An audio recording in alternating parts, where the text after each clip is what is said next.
Welcome to The Cross in the Classroom, Educating with Eternal Values, the podcast where faith and education come together. Join us every 2 weeks as we connect with the inspiring voices of Valor Christian High School, teachers, students, and leaders, sharing stories of growth, purpose, and the eternal values that guide our community. We're glad you're here.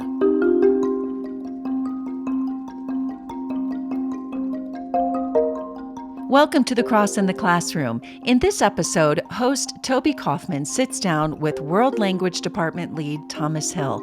Together, they dive into Thomas's personal journey from the unexpected spark that ignited his passion for languages in high school Bible studies to years spent translating Greek in Zambia, and ultimately his role teaching at Valor. Thomas shares the heart behind Valor's unique approach to world language instruction, emphasizing the power of immersive, communicative classrooms that help students acquire language, not just memorize vocabulary and grammar. Drawing on second language acquisition research, Thomas explains why Valor students experience remarkable success both in real-world conversations and on national proficiency assessments. If you want more enriching conversations like this, don't forget to subscribe to the podcast so you won't miss an episode. And for more information about Valor Christian High School, check out valorchristian.com. Thanks for listening. Let's get started.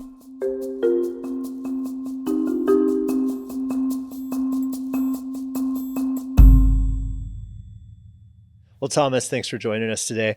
Want to talk about world language at Valor. You're the guy to talk to about that. But before we get into that specific territory here and how our world language department works, I'd love to hear just a little bit of your background, how you ended up at Valor, how long you've been here, and more pertinently to our conversation, how you came to love learning languages and acquiring them. Absolutely, yeah. So this is going to be my 10th year at Valor. We came in 2016. And have been here ever since. My journey with languages started, and therefore my journey to Valor started probably when I was a teenager. I, like many people, had a Spanish class in high school that I just goofed off in. It came easily to me, so I didn't really care too much about it. It wasn't really until college that my love for language learning began to develop. I credit that to a youth minister I had who my junior and senior year of high school started to utilize some Greek in the Bible studies we were doing and just dropping little tidbits here and there that got me interested. So I knew I wanted to take some Greek classes at some point in college. And I ended up going to Harding University, where I found out my sophomore year that they had a major in biblical languages. I don't know if they still do, but through various experiences in my life, I had just sort of been funneled to loving language learning. So had you taken any Greek other than what was like occasionally dropped in your Bible study? No, I hadn't. Okay. I decided to major in missions there first, and my first Greek class was a required class for that major. My second Greek class, I actually spent studying abroad in Zambia, and the professor, as an independent study, made me translate the book of John. And I remember in the mornings getting up early when it was still cool, and I was alone, and I was wrestling with the text. And even though it was difficult, I realized in that moment, I just found a joy, that it's something I enjoyed doing, even though it was difficult. And I, in my head, thought, when I get back, I'm going to ask if there's a major that I can experience more Greek with, and there was, and I could major in it. So I ended up majoring in Greek and Hebrew so that I could interact with the texts of the Old Testament and New Testament in their original languages. And then after undergraduate school, I went to seminary where I studied Latin and started reading the texts of the early church and of the Western church fathers, and found again another branch of that same love of language learning that I had experienced before. After seminary, I began to teach at a small private school in Charlotte, North Carolina. And that school didn't stay open for too long. It was a very small school. But I had enjoyed it so much that I thought, well, if the Lord opens another door somewhere else, I'll go through it. And so that's when I began to job search and found Valor, and flew me out for an interview, teaching sample, offered me the job. Remember that conversation with Gary Fisher, unexpected. And that's kind of how the Lord has worked in my life, just opening doors unexpectedly, but using that love for language as a catalyst to push me forward in my journey. And that's how we ended up here. Well, that's great. Even your love for language is kind of unexpected. Yeah. Something I didn't anticipate. So how do we set up our courses here at Valor in languages to give students that same sort of aha moment you had studying Greek in Zambia?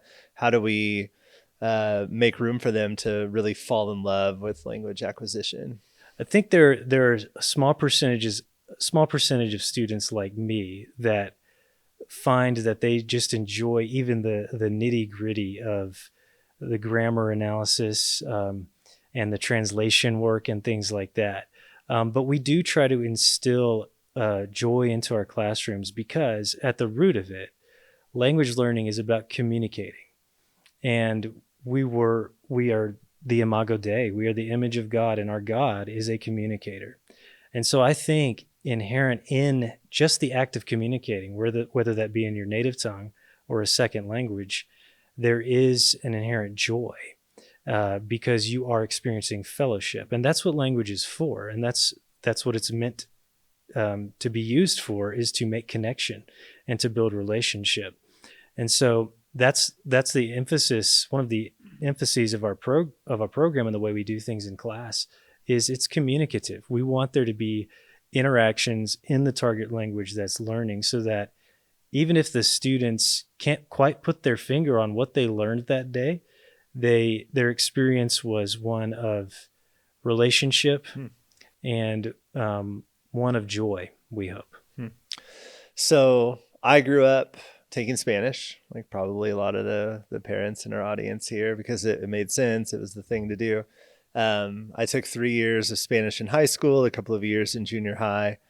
I didn't retain much. And what I mostly remember is learning lists of words and sort of grammar stuff, which I found interesting for helping me understand English better, because it taught me sort of how languages work.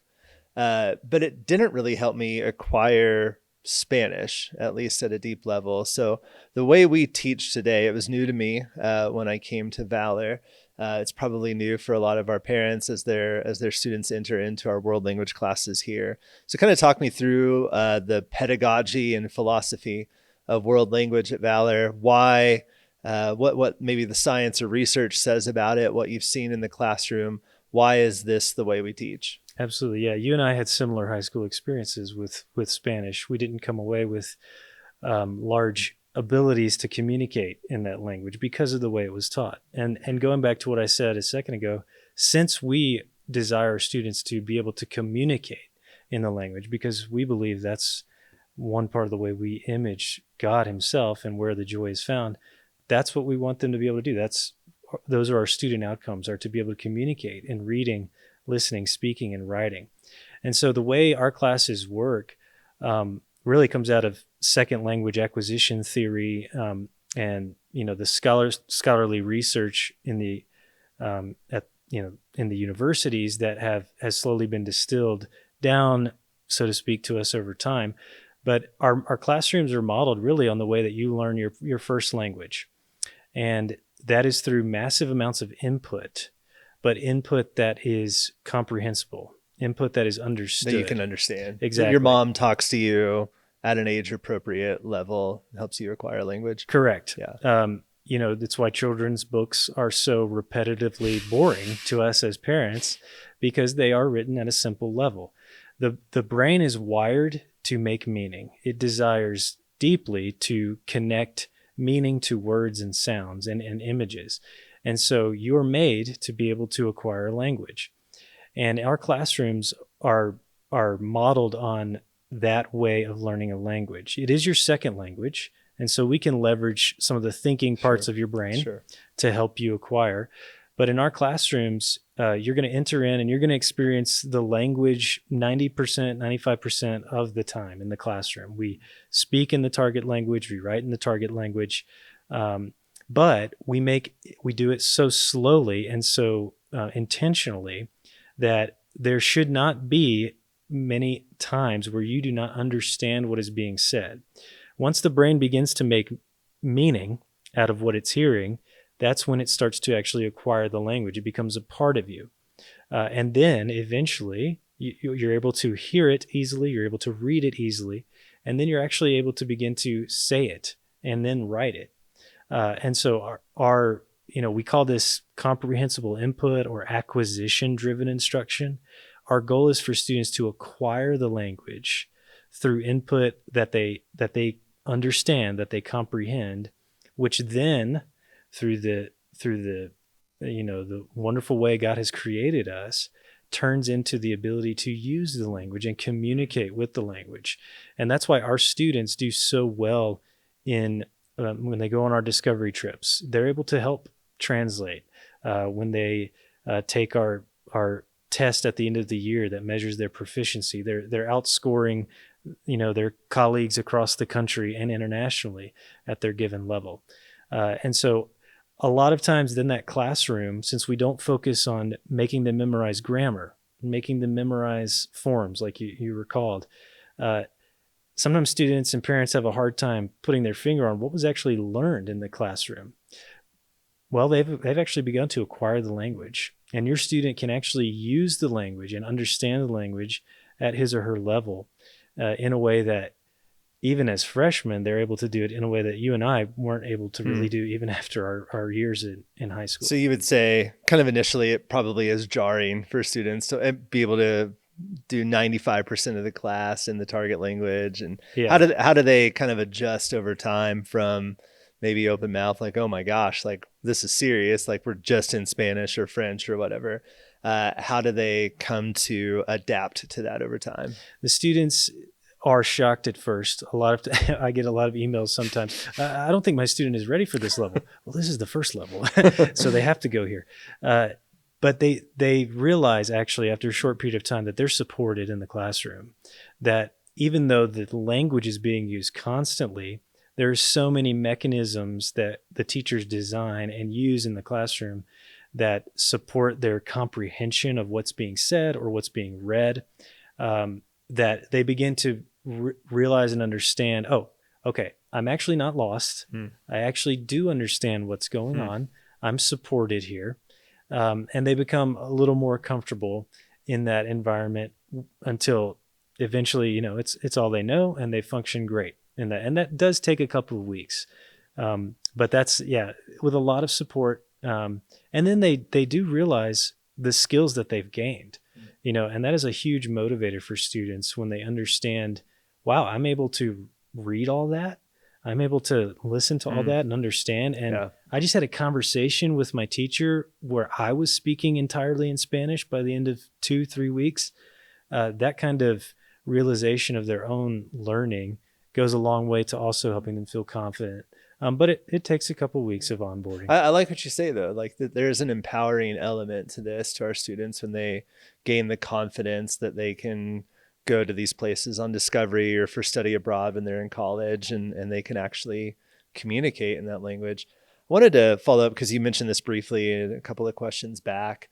Talk to us just kind of briefly about the STAMP test that our students take, what that is measuring, and how our students have done on that. I made fun of this acronym in an earlier meeting with staff and faculty because it felt like they decided they wanted it to be called STAMP. I'm guessing because of like passport stamps or something, and then they arranged the acronym around it. But this is the language the test all of our world language students take at the end of the year. Yeah, the STAMP stands for Standard Assessment for Measuring Proficiency, and it really is it really is a rather objective test.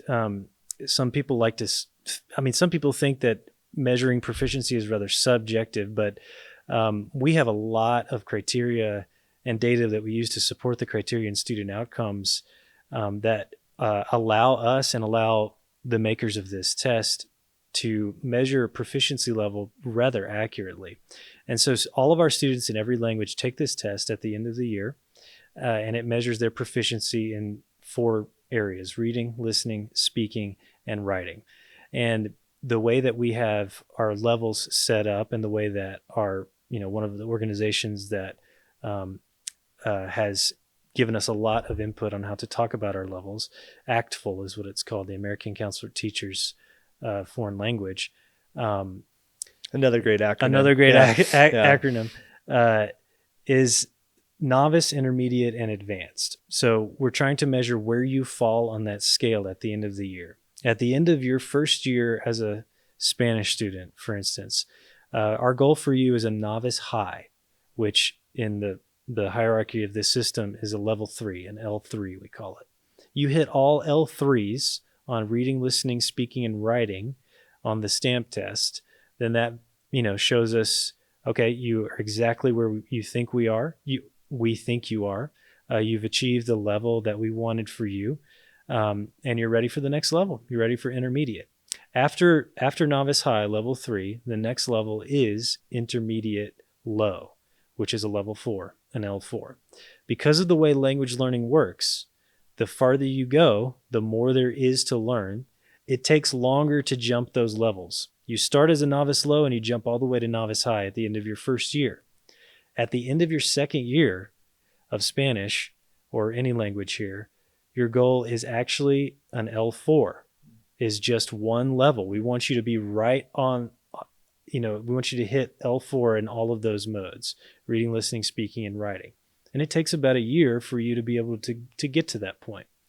The advanced year, again, just one level jump to intermediate mid, an L5. So our classes that are called advanced, it's a slight misnomer that the level we want you to achieve is intermediate low. There are students who hit way above these targets every year, sure, because of the way we test. And that has actually, that influences our daily grading. We have a little bit of a higher standard actually throughout the year. And most of our students not only hit the target at the end of the year on that test, but a lot of them hit way above. If you hit all fives across the board, that qualifies you for the Global Seal of Biliteracy, and we award that to somewhere between 220 to 250 students every year in all levels. And that's a great thing to be able to put on college resumes. But really, it is an accurate representation of your proficiency level in these skills, which is what the students should really feel proud of. That's awesome. And we have phenomenal data on that, and you and your team have done a tremendous job preparing our kids for that.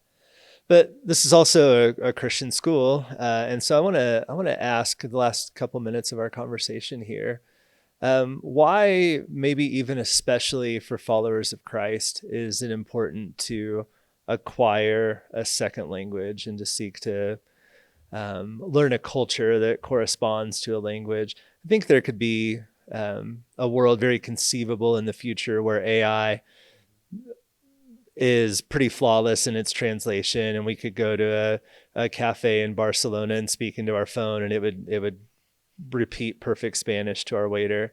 How do we make the case for world language acquisition as not just something because there's no other option out there? What's the gospel case for learning a new language? Yeah, I'm excited about that kind of world, actually, where there's artificial intelligence bridging the language barrier in multiple ways. But for me, I've had to answer this question as a Latin teacher and someone who's interested in ancient languages for a long time. Why even study it? It's a language. Yeah. You can't communicate. Yeah. It's the same exact question, really.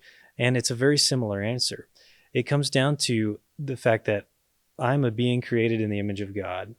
And we truly believe that language learning itself is inherently Christian, in that you are taking on the nature, the language, the flesh, as it were, of another. You sort of clothe yourself in their worldview and in their culture through learning their language. Because it's not just words, right? It's a way of seeing the world and explaining things. Exactly. And Christ has done that for us. He's divested himself, as it were, of his divine nature. He has emptied himself, and he has taken on our nature. And so why learn another language? Well, we want to be able to share the gospel. We talk about how it's relational and there's joy in that, because we image God in that way, and that's true. But we also think that there is an inherently humble thing that takes place when someone puts themselves in the position to be able to take on the language of another, and therefore it's Christ-like, and so we want our students to experience that in our classrooms and through language learning, and be formed into the image of Christ in that way. It's why I studied ancient languages. It's why I enjoy studying history. These are things that form me more into the image of Christ in their own particular way. Well, I love it, and wish you guys a lot of blessings as you instruct our students into that way of seeing the world. Last question, won't take long. If you could acquire one language that you don't already have in your arsenal, modern or ancient, what would it be? Oh, gosh. There are too many to choose from. I was just at the table with my colleagues. We were having lunch together, and one of our teachers, Alejandro Kim, he's trilingual, but he's got 6 other languages he desperately wants to learn, and he'll probably spend the rest of his life working towards that. For me, I suppose I would want to spend more time on Italian, French, and Spanish, but particularly Italian and French. Haven't had the opportunity as much as I would have liked. So It sounds great. Yeah. Thomas, thank you so much for your time. Appreciate it. All right. Pleasure. Thank you for joining us on The Cross in the Classroom, educating with eternal values. We hope today's conversation inspired and encouraged you. Don't forget to subscribe, share, and stay connected with the Valor Christian High School community. Keep living out faith, learning with purpose, and growing in grace. Until next time.